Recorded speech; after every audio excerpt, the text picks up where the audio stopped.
La transmisión de señales a distancia ha sido un reto para el hombre, quien desde la antigüedad ha aprovechado los instrumentos que ha tenido a su alcance para emitir mensajes. Desde señales de humo, golpes de tambor, palomas mensajeras, hasta sofisticados satélites artificiales. En este largo devenir, las técnicas y los medios han cambiado.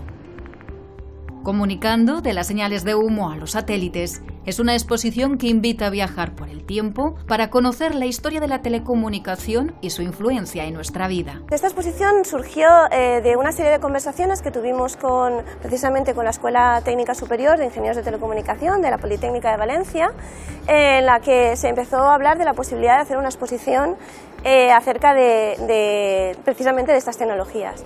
La idea original era una idea pequeña, hacer una exposición más pequeña, pero lo cierto es que conforme fuimos trabajando en ella, vimos que era una exposición con muchísimo potencial, en la que se podían hacer muchísimas cosas. La Fundación Telefónica, el Museo Nacional de Ciencia y Tecnología o la Agencia Espacial Europea, entre otros organismos, han colaborado en esta muestra, de la que la Escuela Técnica Superior de Ingenieros de Telecomunicación de la Universitat Politécnica de Valencia se ha encargado del asesoramiento técnico y de aportar más de un centenar de significativas piezas, todas ellas pertenecientes a la colección del Museo Vicente Miralles, cuya sede se encuentra en el edificio de la ETSI, en el campus de Vera de la UPV. Pues nosotros tenemos sobre todo piezas de telegrafía, piezas de telefonía y piezas de radiocomunicaciones y de audiovisual, pues tanto sea de radio, de vídeo, de cine y de televisión.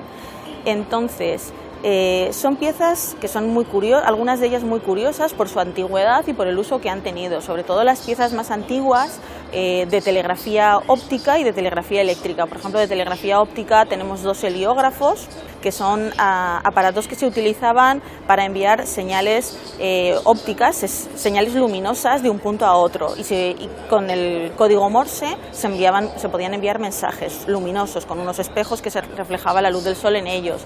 Luego tenemos telégrafos de finales del siglo XIX, telégrafos muy antiguos. Tenemos, por ejemplo, una línea de telégrafo Morse-Crit que traducía las señales telegráficas a letras de forma automática.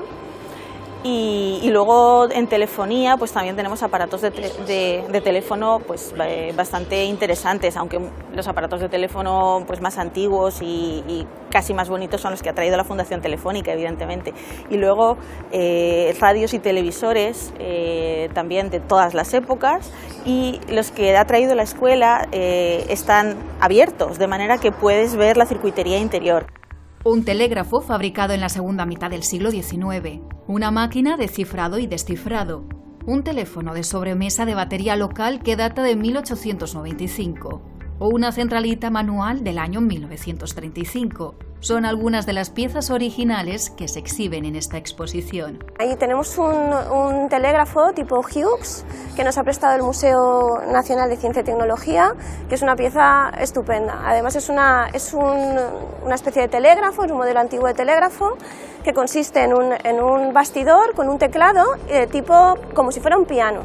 De hecho, los telegrafistas que tenían que utilizarlo tenían que tener nociones de música, porque era complicadísimo poder utilizar todas las teclas del piano para poder enviar los mensajes. La máquina Enigma fue un teletipo que se utilizó en la Segunda Guerra Mundial para codificar mensajes. Lo crearon los alemanes para codificar mensajes, y lo cierto es que trajo a las tropas aliadas de cabeza, porque no había manera de conseguir desencriptar esos mensajes. Era una máquina tan complicada que no había manera, hasta que finalmente se consiguió reproducirla, romper ese código, y gracias a que se hizo eso se consiguieron desencriptar los mensajes cifrados alemanes, y fue una ayuda muy importante en la Segunda Guerra Mundial.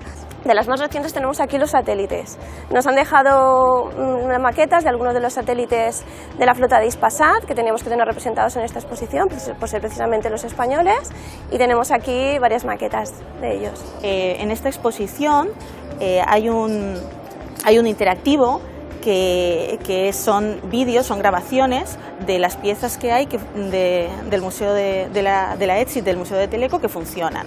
Y son grabaciones de fonógrafo, de gramófono, de tocadiscos, de cassette y de magnetófono. Son equipos muy antiguos, pero que todavía se oyen. Comunicando de las señales de humo a los satélites se convierte en un recorrido didáctico a través de la evolución de la comunicación y los dispositivos asociados a ella. El telégrafo, el teléfono, la radio, la televisión, los satélites de comunicación son hitos de la historia de la telecomunicación que marcan la división de esta muestra, que alberga la tercera planta del Museo Príncipe Felipe de la Ciudad de las Artes y las Ciencias de Valencia. Que la historia de la telecomunicación en sí, tal como la entendemos ahora, no los medios de telecomunicación antiguos como las señales de humo o las palomas mensajeras, ¿no? Pero, es una historia relativamente reciente que tendrá no llega a 200 años, 150, 160 años.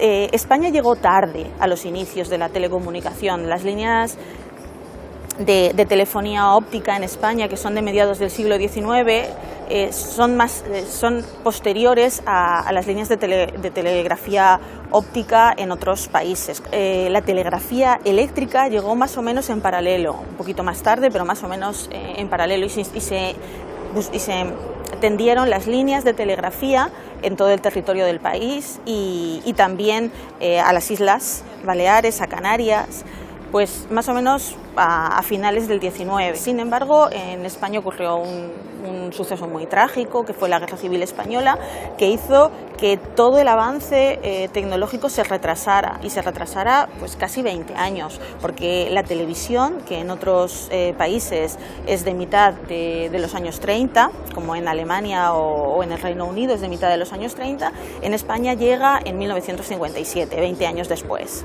El telégrafo eléctrico permitió enviar mensajes con letras y números. El teléfono agregó la posibilidad de comunicarse utilizando la voz, y con las ondas de radio, la comunicación inalámbrica completó una verdadera revolución en los hábitos del hombre. Si tú ves la curva de teléfonos móviles, al principio eran muy grandes, luego cada vez son más pequeños, y después, cuando las necesidades de los usuarios hacen que tengamos necesidad de tener pantallas más grandes, ¿vale? Porque la limitación de tamaño al principio era por una cuestión de las baterías, que tenían que ser muy grandes, y por eso y también de la electrónica. Luego la electrónica era cada vez más eficiente, las baterías cada vez más eficientes, los teléfonos móviles cada vez más chiquititos, ¿no? Pero ahora necesitamos, como queremos tener muchas aplicaciones y tener un uso muy grande, necesitamos pues cada vez pantallas más grandes para ver bien. Así que otra vez los teléfonos móviles son cada vez más grandes. Es un poco, nadie lo predijo. O sea, es un poco imprevisible y depende también del uso que los usuarios quieran hacer. En la medida que la sociedad ha ido evolucionando, la necesidad de comunicarse ha crecido, y con ella la tecnología se ha convertido en protagonista.